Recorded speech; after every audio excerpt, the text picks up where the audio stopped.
बिस्मिल्लाहिर्रहमानिर्रहीम। Quadratic equation हम पढ़ रहे हैं। पहला सवाल है जिसमें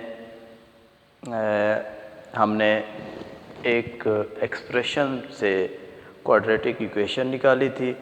अब हम दूसरे क्वेश्चन को स्टडी करेंगे कि मैंने आपको पिछली वीडियो में बताया था कि भाई एक क्वाड्रेटिक इक्वेशन को 3 तरीक़ों से हल कर सकते हैं।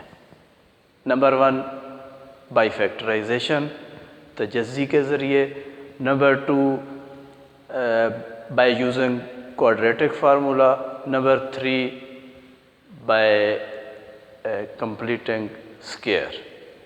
इन तीनों मेथड में से आज हम एक मेथड पढ़ेंगे जो कि है बज़रिया तजज़ी या फैक्टराइजेशन। एक क्वेश्चन मैंने लिख दिया है x square minus x minus 20 is equal to 0। देखें भाई x square minus X minus 20 is equal to 0, ये हमारी स्टेटमेंट है क्वेश्चन की। अब हमने करना ये है कि ax स्क्वायर और कांस्टेंट जो वैल्यू है इन दोनों को हम आपस में मल्टीप्लाई करेंगे।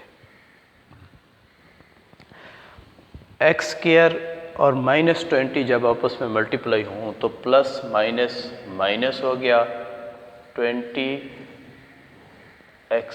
स्क्वायर।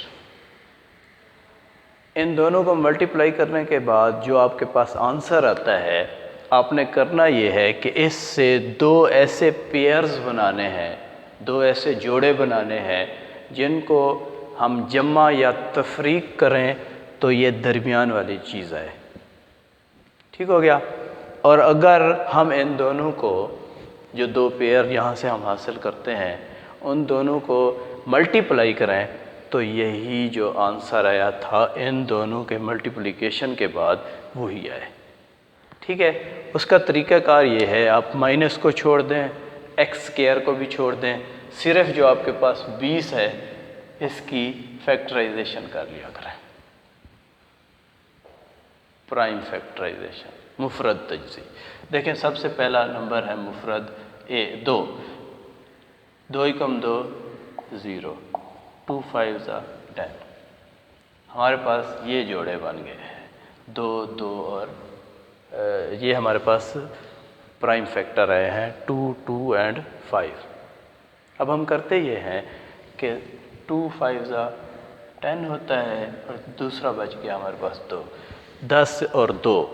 वो जोड़े हम देखते हैं यहाँ हमारे कामयाब होते हैं या नहीं होते।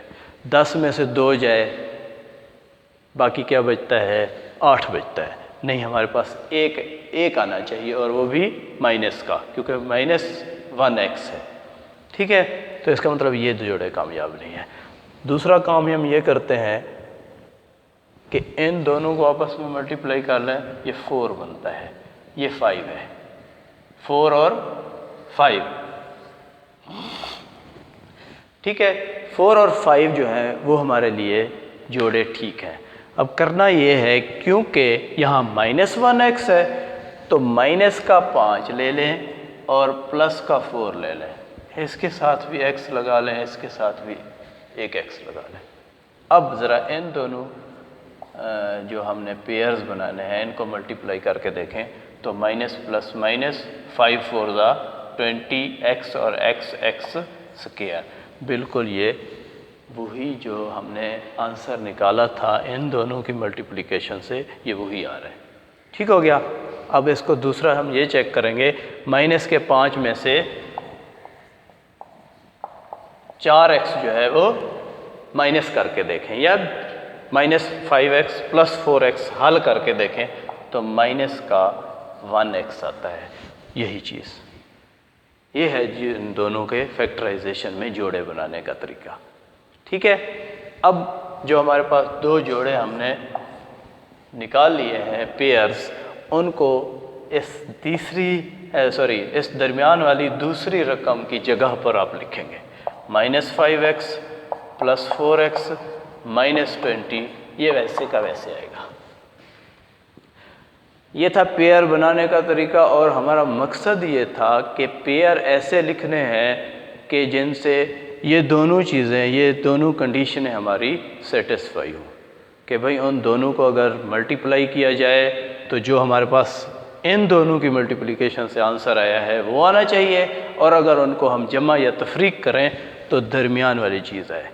ठीक है, असल में हमारा मकसद ये था कि 3 रकमों को 4 रकमों में तब्दील करना। 4 रकमें हमारे पास आ गई, अब करना ये है पहली 2 में आपने कोई चीज़ कॉमन लेनी है, दूसरी 2 में भी कोई चीज़ कॉमन लेनी है। देखें पहली 2 में से हम कॉमन यहाँ सिर्फ x ले सकते हैं, x -5 आ गया। यहाँ से हमेशा जब आप तीसरी और चौथी रकम में से कॉमन लेने लगें तो अलामत जो है वो तीसरी रकम की आएगी। देखिए इसके साथ प्लस था तो प्लस आएगा। 4x -20 में हम सिर्फ 4 को कॉमन ले सकते हैं, x आ गया। -4 का पहाड़ा पढ़े हैं, 4 का टेबल पढ़े हैं 20 तक, 4 5 20 आता है = 0 वैसे आएगा। अब यहाँ जो चीज़ समझने वाली है वो ये है कि 4 रकमें हासिल करने के बाद हम जब कॉमन लेने लगें तो ब्रैकेट में आने वाली चीज़ जो है वो एक जैसी होनी चाहिए। ठीक हो गया। बाज़ औक़ात एक जैसी नहीं आती तो इन दोनों रकमों को या इन दोनों रकमों को चेंज करना पड़ता है, क्योंकि 2 + 3 को मैं 3 + 2 लिख दूँ तो कोई इशू नहीं है, कोई मसला नहीं है। ठीक है ना, 2 + 3 और 3 + 2 इनकी जगह चेंज करने से कोई फ़र्क नहीं पड़ता। ठीक है ना, तो बाज़ औक़ात हमें जगह चेंज करके ये वाला जो ब्रैकेट के अंदर वाली स्टेटमेंट है वो एक जैसी लेके आनी पड़ती है। ठीक है, अब देखें अब भी हमारे पास क्योंकि ये दोनों मल्टीप्लाई हो रहे हैं, ये भी दोनों मल्टीप्लाई हो रही हैं, तो हम कह सकते हैं कि हमारे पास टोटल 2 रकमें हैं। इन 2 रकमों में से हम मज़ीद एक और कॉमन चीज़ नज़र आ रही है हमें, वो ले लेंगे। वो क्या है, x -5 है। देखें यहाँ x -5 किसी और चीज़ से मल्टीप्लाई हो रहा है, यहाँ x -5 किसी और रकम से मल्टीप्लाई हो रहा है। तो क्यों ना हम x -5 को एक दफ़ा फिर कॉमन ले लें। यहाँ जब x -5 कॉमन आ जाएगा तो इधर से x बच जाएगा, +4 आ जाएगा = 0। अब देखें दो रकमें मल्टीप्लाई हो रही हैं, जवाब 0 आ रहा है, तो इनमें से या ये रकम 0 होगी या ये रकम 0 होगी। ठीक है, इसको हल करेंगे, यहाँ से x बाकी बचाएंगे, दूसरी रकम को हम दूसरी तरफ ले जाएंगे, यहाँ माइनस का था इधर जाकर प्लस का हो जाएगा। इसी तरह ये प्लस का 4 है, दूसरी तरफ जाकर माइनस का 4 आ जाएगा। तो ये हमारा हल सेट है या सॉल्यूशन सेट है। क्या है भाई, अब क्योंकि दोनों रकमें x की हैं, एक ही मुतगय्यर की 2 रकमें निकली हैं, तो लिहाजा आप दरमियानी ब्रैकेट लगाएंगे और कोई इशू नहीं है। आप पहले 5 लिख दें, कॉमा डाल के बाद में -4 लिख दें, या पहले -4 लिख दें बाद में 5 लिख दें, कोई इशू नहीं है, क्योंकि एक ही मुतगय्यर या एक ही वेरिएबल की 2 वैल्यूज़ निकली हुई है। ये है जी हमारा एक ही जब मुतगय्यर का हल सेट लिखते हैं तो उसका तरीका, और ब्रैकेट हमेशा दरमियानी ब्रैकेट लगेगी। Thank you.